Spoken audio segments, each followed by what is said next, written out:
오늘 말씀의 제목 따라해 보실까요? 스바냐가 전한 세 가지 메시지. 대림절이 지난 주일부터 시작이 되었습니다.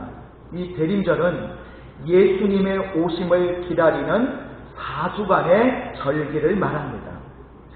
교회 전통은 매 주마다 촛불 하나씩을 밝히는데요. 이번 주에는 희망의 촛불을 밝힙니다. 그 이유는 성탄에 오실 주님은 우리에게 희망을 주시기 때문입니다. 여러분에게도 희망이 있습니까? 여러분, 희망이 무엇일까요? 지금보다 미래가 더 나을 것이라는 기대감입니다. 요즘 같은 코로나 팬데믹 시대에는 이런 희망이 더더욱 필요하죠.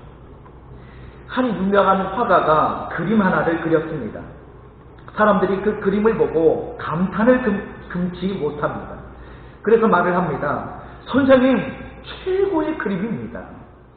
선생님도 그렇게 생각하시죠? 그랬더니 이 화가가 이렇게 말을 해요. 아니요. 아니, 왜 아니십니까? 그러자 화가가 이렇게 대답을 합니다. 다음에 그릴 그림이 더 좋기 때문입니다. 그렇습니다. 지금보다 나중이 더 좋을 것이다. 지금보다 다음에 더 잘할 것이다. 지금 받은 축복보다 다음에 받을 축복이 더 클 것이다. 이것이 희망입니다. 여러분도 그렇게 생각하십니까? 올해보다 내년이 지금보다 5년 후, 10년 후가 더 좋을 거야. 이렇게 생각하십니까? 우리의 인생이 행복해지려면 희망이 있어야 됩니다. 그런데 그 희망을 주신 분이 바로 예수님이십니다. 그래서 예수님이 우리에게 오신 날은 우리에게서도 최고의 희망이라고 할 수가 있는 것입니다. 모든 좋은 일이 바로 이날로부터 시작되었기 때문이죠. 한밤중에 목자들이 들에서 별을 보기 오래전에 예수님의 탄생을 본 사람들이 있었습니다. 바로 구약의 예언자들입니다. 이 구약의 예언자들은 예수님이 태어나기 전 수백 년 전에 살았지만 그들은 성령으로 예수님의 탄생을 미리 알게 되었습니다. 그 중에 한 사람이 바로 오늘 본문 말씀에 나오는 스바냐입니다. 이 스바냐라는 이름의 뜻이 뭐냐면 하나님께서 지키셨다라는 이름의 뜻을 가지고 있는 그런 예언자로서 주전 640년경 요시야 왕 시대에 활동했던 선지자였습니다. 당시 이스라엘은 남과 북으로 이렇게 나뉘어져 있었는데 북이스라엘은 약 80년 전에 아수르에 의해서 멸망을 당했고 남유다는 계속해서 살아남아 있었는데 중동의 신흥 강자였던 바벨론에 의해서 언제 침략당할지 알 수 없는 그런 두려움과 공포 속에 살고 있었습니다. 자, 과연 바벨론은 계속 힘을 길러서 아수르를 무너뜨리고 이제 중동을 제패하면서 주전 587년에 이 남유다를 쳐들어와가지고 성전을 불태우고 마지막 왕이었던 시드기야를 잡아다가 두 눈을 뽑고 해서 결국 이스라엘은 남과 북이 다 완전히 멸망을 당하고 맙니다. 자, 그 위기의 시대에 두 사람의 예언자가 살았는데 한 사람은 예레미야 선지자였고요. 또 다른 한 사람은 스바냐 선지자였습니다. 만약 여러분이 그 시대에 살아서 하나님의 말씀을 전해야 한다면 어떤 말씀을 전하시겠습니까? 스바냐는 이 위기의 시대에 세 가지의 메시지를 전했습니다. 자, 첫 번째 메시지가 뭘까요? 따라해 보실까요? 회개하라. 자, 스바냐의 첫 번째 메시지는 바로 회개하라라는 메시지였습니다. 우리 말씀을 함께 보도록 하겠습니다. 스바냐 1장 14절에서 17절까지 말씀을 우리 같이 읽겠습니다. 시작.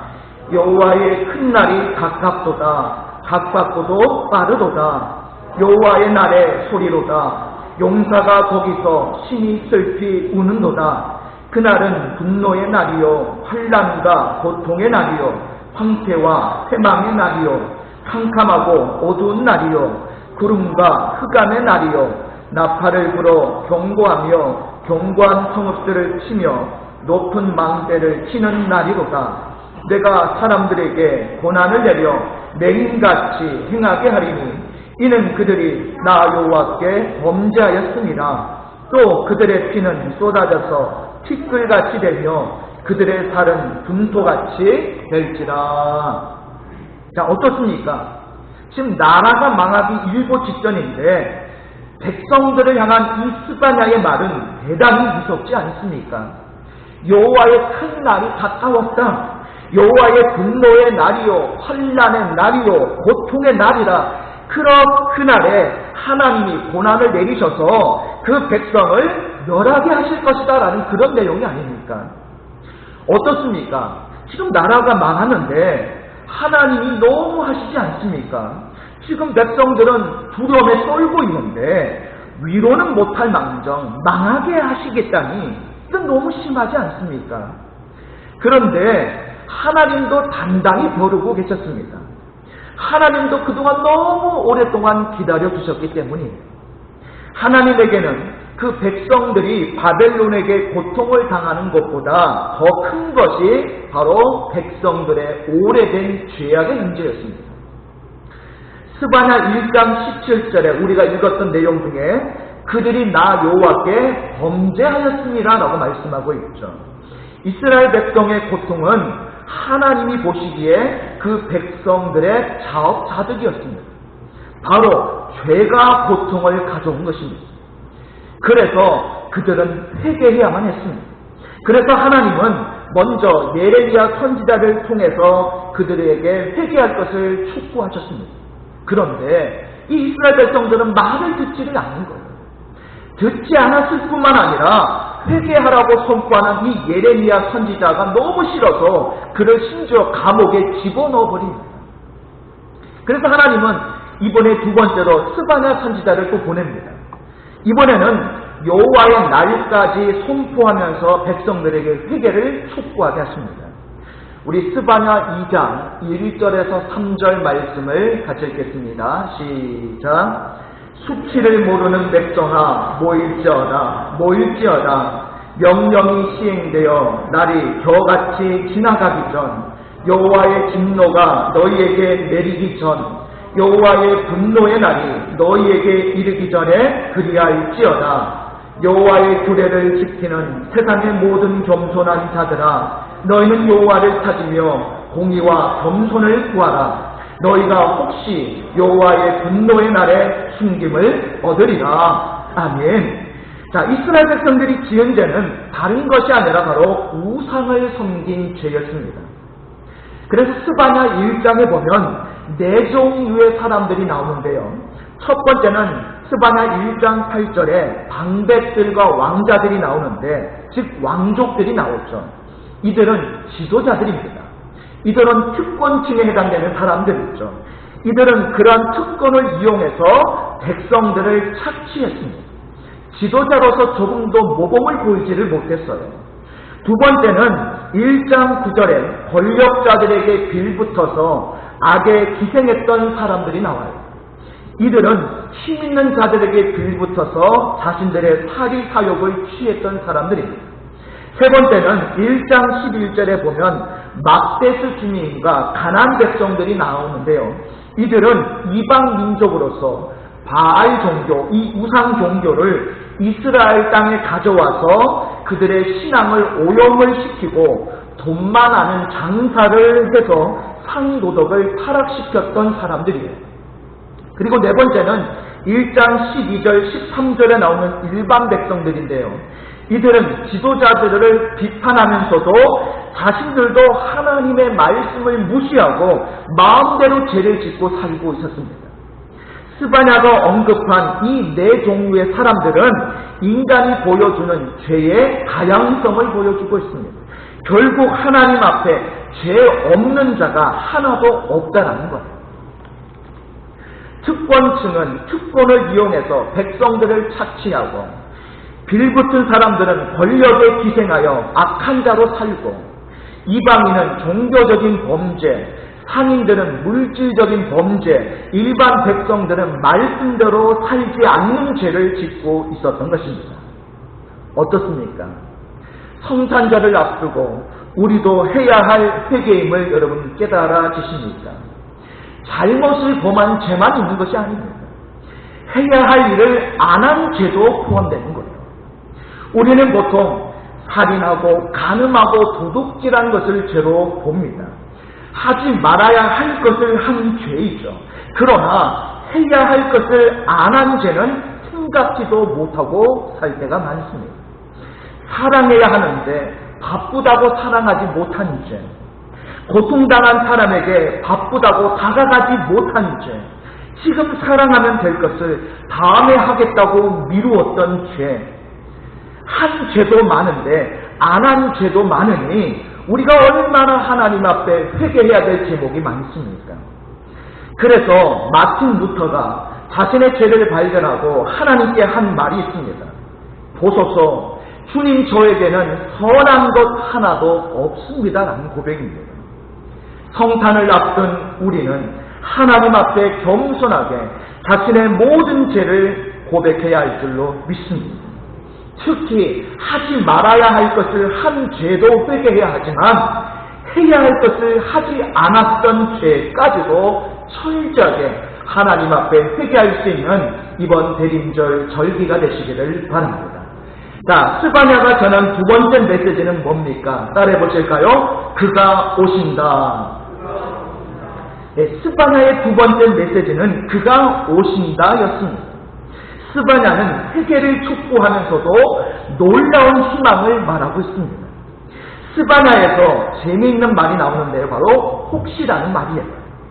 혹시라는 말은 그런 일이 일어나지 않지만 행여나 일어나면 좋겠다라는 희망이 섞인 표현이라고 할 수가 있죠. 우리 스바냐 2장 3절을 다시 한번 같이 읽겠습니다. 시작. 여호와의 규례를 지키는 세상의 모든 겸손한 자들아, 너희는 여호와를 찾으며 공의와 겸손을 구하라. 너희가 혹시 여호와의 분노의 날에 숨김을 얻으리라. 아멘. 자, 여기 보니까요, 혹시라는 말이 나오죠. 이 혹시는 백성들의 죄악에도 불구하고 그들이 여전히 회개하지 않지만 혹시 하나님의 자비로 심판을 면제받고 사는 길이 있을까 하는 희망입니다. 스바냐가 혹시 하면서 기대하는 것이 무엇이겠습니까? 하나님의 자비죠. 다른 것은 기대할 수 없습니다. 악한 인간들이 회개할 가능성도, 바벨론이 이스라엘을 공격하지 않을 가능성도 없습니다. 딱 하나 희망을 걸 거리가 있는데 그것이 바로 하나님의 긍휼이라고 하는 거예요. 그래서 같은 시대에 살았던 예레미야가 뭐라고 말합니까? 예레미야애가 3장 22절에 보니까 여호와의 인자와 긍휼이 무궁하심으로 우리가 진멸되지 아니함이니이다 라고 말을 했습니다. 다른 희망은 없는 거예요. 나라가 망할 전무후무한 위기 속에서도 혹시나 기대할 수 있는 것은 하나님의 긍휼뿐이고 하나님의 자비뿐이었던 것입니다. 그 긍휼과 자비를 하나님 앞에 구하면서 기도하고 있던 이 스바냐가 어느 날 하나님의 자비가 스바냐에게 임하게 됩니다.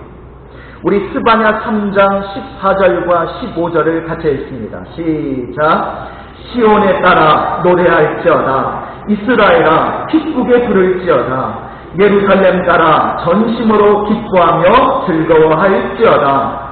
여호와가 내 형벌을 제거하였고 내 원수를 쫓아냈으며 이스라엘 왕 여호와가 내 가운데 계시니 내가 다시는 화를 당할까 두려워하지 아니할 것이라. 아멘. 여러분, 놀라운 반전이었습니다. 지금 나라가 바벨론의 망할 위기에 처해 있고 아무런 희망이 없을 때예요. 아직도 백성들은 여전히 회개하지 않고 있고 지도자들, 제사장들, 상인들, 일반 백성들은 길을 잃은 양처럼 각기 제 갈 길로 가고 있을 때입니다. 그때 불현듯 하늘에서 섬광 같은 희망의 빛이 내려왔어요. 기도하고 있던 스바냐에게 하나님의 말씀이 임한 것입니다. 그 칠흑같이 어두운 시대에 하나님께서 은혜의 빛을 비춰주신 거예요. 그토록 기다려왔던 메시아가 이제 장차 오게 될 것이며 그가 반드시 이스라엘을 구원할 것이라는 메시지를 주신 거예요. 이 말씀을 통해서 하나님은 이제 앞으로 오시게 될 예수님께서 하실 세 가지 일에 대해서 언급을 하고 있습니다. 첫 번째는 그가 너희 형벌을 제거할 것이다. 두 번째는 그가 너희와 함께 계실 것이다. 세 번째는 그로 인해 너희는 두려워하지 않게 될 것이다 라는 겁니다. 여러분, 예수님이 예고된 이때가 이스라엘이 망하기 직전이라는 것을 아십니까? 하나님은 그 백성이 가장 고난당할 때 가장 큰 위로를 주셨다는 것을 아십니까? 이것이 로마서에 나오는 죄가 많은 곳에 은혜가 넘쳤느니라 라는 말씀입니다. 이것이 이사야가 말한 대로 흑암에 행하던 백성이 큰 빛을 보았고 사망의 그늘진 땅에 거하는 자에게 큰 빛이 비쳤다는 말씀이에요. 이것이 바로 복음입니다. 기쁜 소식, 복된 소식은 언제나 이렇게 옵니다. 어둠 가운데 빛으로, 절망 가운데 희망으로, 고통 가운데 위로로 오는 것입니다. 자, 그러면 구체적으로 이 복음이 무엇입니까? 예수님이 오셔서 무엇을 하신다는 것입니까? 세 가지를 언급을 하고 있죠. 먼저 형벌을 제거하신다라고 말씀하고 있습니다. 자, 우리가 읽은 스바냐 3장 15절에 보니까 여호와가 내 형벌을 뭐하였고? 제거하였고 내 원수를 쫓아냈으며라고 말씀하고 있죠. 여러분, 복음의 첫 번째는 주님께서 우리 죄를 용서하시고 우리가 받을 형벌을 제거해 주신 것을 여러분 믿습니까? 이게 복음이에요. 우리가 처음 서두에서 회개에 대해서 생각을 했었죠. 그런데 회개에 대해서 말을 할 때에 우리가 오해하고 있는 것이 하나 있습니다. 그것은 회개를 나의 반성이나 다짐 정도로 여기는 거예요. 나만 회개하면 끝나는 줄로 아는 것입니다. 여러분, 세례 요한이 회개에 대해서 말을 할 때 중요한 초점이 하나 있었습니다. 마가복음 1장 15절에 보면 세례 요한이 이렇게 말을 하죠. 때가 찼고 하나님의 나라가 가까이 왔으니 회개하고 복음을 믿으라. 세례 요한은 회개를 촉구했지만 회개보다 더 강조한 것이 있었는데 바로 회개하고 복음을 믿으라. 그 복음에 대한 믿음을 강조했다라는 거예요. 왜 이것이 중요하겠습니까? 회개 자체가 죄를 사해 주는 것이 아니다라는 거예요. 세례 요한은 회개를 외쳤지만 회개한다고 죄가 없어지는 것이 아니라 복음을 믿으라. 즉 믿을 때에 죄가 사함받는다라는 것입니다. 예수님도 똑같이 말씀하셨죠. 회개만 하라고 하지 않으시고 복음을 믿으라고 말씀하셨습니다. 내가 회개해서 죄가 사해지는 것이 아니라 회개하고 주님께 나오면 주님이 죄를 사해 주신다는 것입니다. 회개는 내가 하지만 죄는 주님이 사해 주시는 거죠. 회개 없이는 죄 사함으로 나가지 못하지만 주님이 용서해 주신다는 믿음이 없이는 온전한 죄 사함 또한 없다라는 거예요. 다시 스바냐 3장 15절을 보면 여호와가 내 형벌을 제거하였고 내 원수를 쫓아냈으며. 자, 누가 형벌을 제거하셨어요? 그렇죠. 여호와가, 하나님이, 곧 하나님이 보내실 독생자 예수님이 그렇게 하시는 거예요. 그래서 믿음이 없는 회개는 다만 반성에 불과할 뿐입니다. 반성이 회개는 아니에요. 믿음이 없는 회개는 자기 성찰밖에 되지 않습니다. 죄는 자기 성찰로 없어지는 것이 아니라 하나님께서 나의 죄를, 주님이 나의 죄를 사하여 주실 것이라는 그 복음에 대한 믿음으로 우리의 죄가 해결되는 줄 믿습니다. 그 다음으로 예수님을 통한 두 번째 복음이 무엇입니까? 하나님이 우리와 함께 계신다는 거예요. 자, 스바냐 3장 15절 보니까 이스라엘 왕 여호와가 내 가운데 계시니 라고 말씀하고 있죠. 하나님이 우리와 함께 계시는데 그분이 누구냐? 이것이 중요합니다. 이스라엘 왕 여호와.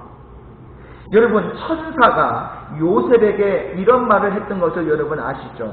마태복음 1장 23절에 보니까 보라 처녀가 잉태하여 아들을 낳을 것이요 그의 이름은 무엇이라 하리라? 임마누엘이라 하리라 하셨으니 이를 번역한즉 하나님이 우리와 함께 뭐하신다? 계시다 하니라. 임마누엘, 이걸 분석하면요, 임이라는 것은 함께라는 뜻이고 누라는 것은 우리와 라는 뜻이고요, 엘은 하나님을 뜻하죠. 하나님이 우리와 함께 계신다는 뜻입니다. 그렇습니다. 하나님이 우리와 함께 계시는 것, 이게 복음인 거죠. 하나님은 우리와 함께 계시기 위해서 인간의 몸을 입고 오신 그분이 바로 예수님이십니다. 성경에 가장 많이 나오는 말이 무엇인지 아십니까? 내가 너와 함께 있으리라 라는 말인데, 이 말이 성경에 무려 366번이나 나옵니다. 제가 부산에서 사역을 할 때에 그 부산에 이슬람 그 사원이 있거든요. 제가 일부러 이슬람 사원에 궁금해서 한번 가본 적이 있어요. 갔더니 사제로 보이는 사람, 그러니까 그 이슬람 쉽게 말하면 우리 기독교의 목사가 있듯이 그 이슬람 이제 통직자가 있더라고요. 그래서 대화를 나누게 되었는데 처음에는 대화가 잘 될까 걱정이 되었습니다. 언어 소통이 될까 안 될까. 그런데 한국말을 너무 잘하는 거예요. 거의 일상 대화가 될 정도로 한국말을 너무 잘하시더라고요. 그래서 대화하는데 아무 어려움이 없었는데 제가 이제 기독교 목사라고 소개를 했더니 됐든 그분이 이렇게 이야기하는 거예요. 모든 종교는 근본적으로 똑같습니다. 다만 표면적인 차이가 있을 따름일 뿐입니다. 라고 이 사제가 그렇게 말을 하는 거예요. 그러면서 이분이 친절하게 예를 들면서 이렇게 말을 합니다. 우리가 믿는 신은 말하자면 모두 산 정상이 있습니다. 문제는 올라가는 길만 다를 뿐입니다. 기독교가 이 길로 올라간다면 다른 종교는 다른 길로 올라갈 뿐입니다. 결국에는 정상에서 다 만나게 되어 있습니다. 라고 말을 하는 거예요.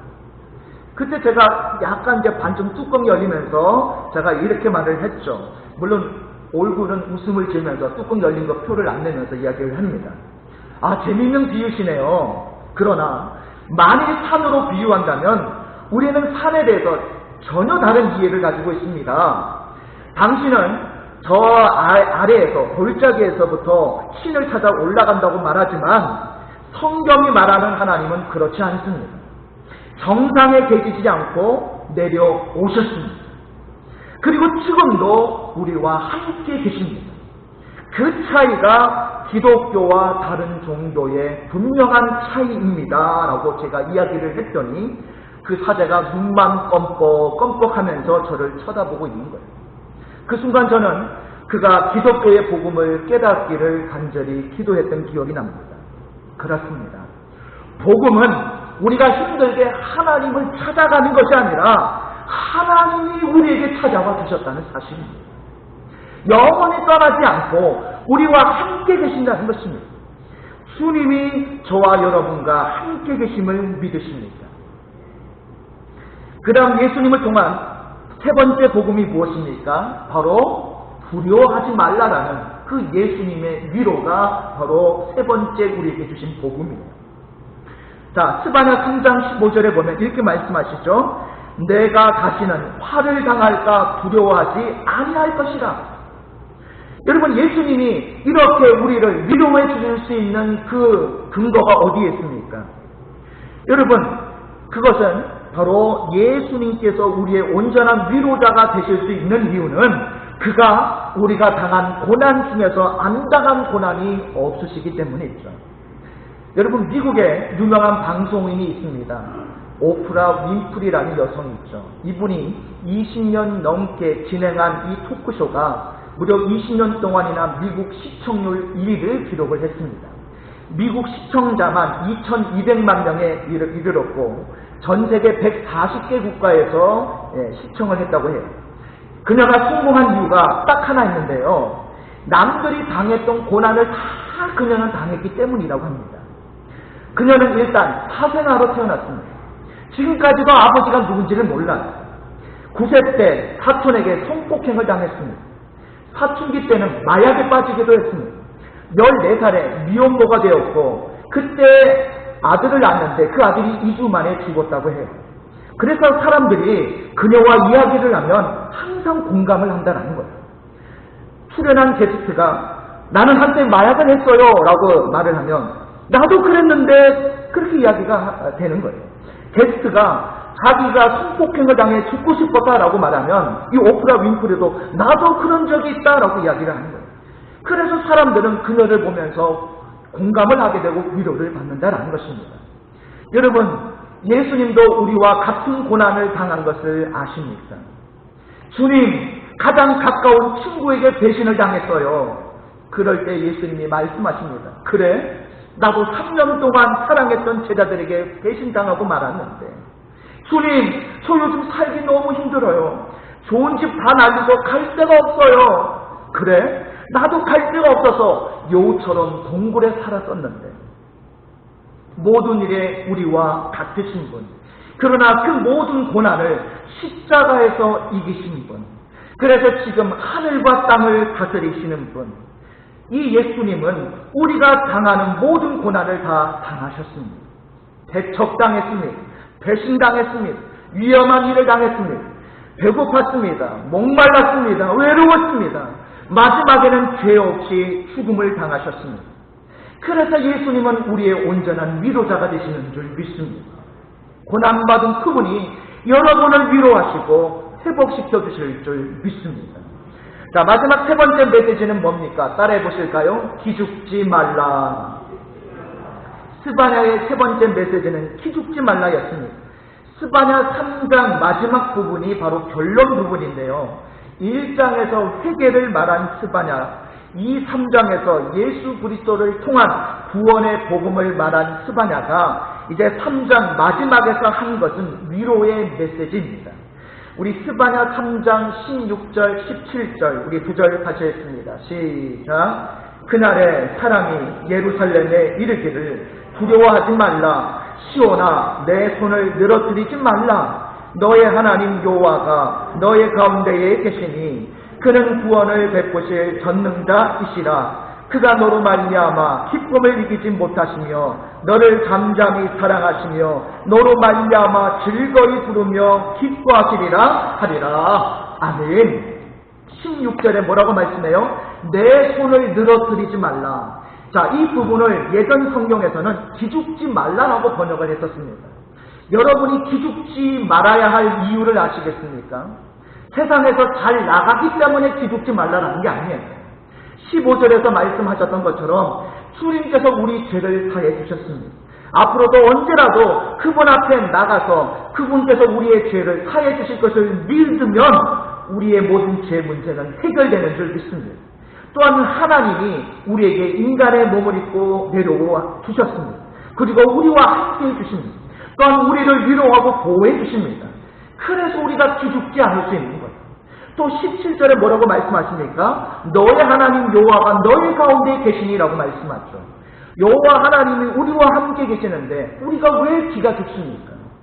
또 뭐라고 말씀해요? 그가 너로 말미암아 기쁨을 이기지 못하시며, 내가 하나님을 기쁘시게 한다는 것이 아니라 하나님이 나로 말미암아 기쁨을 이기지 못하신다고 하시니 여러분 이해가 되십니까?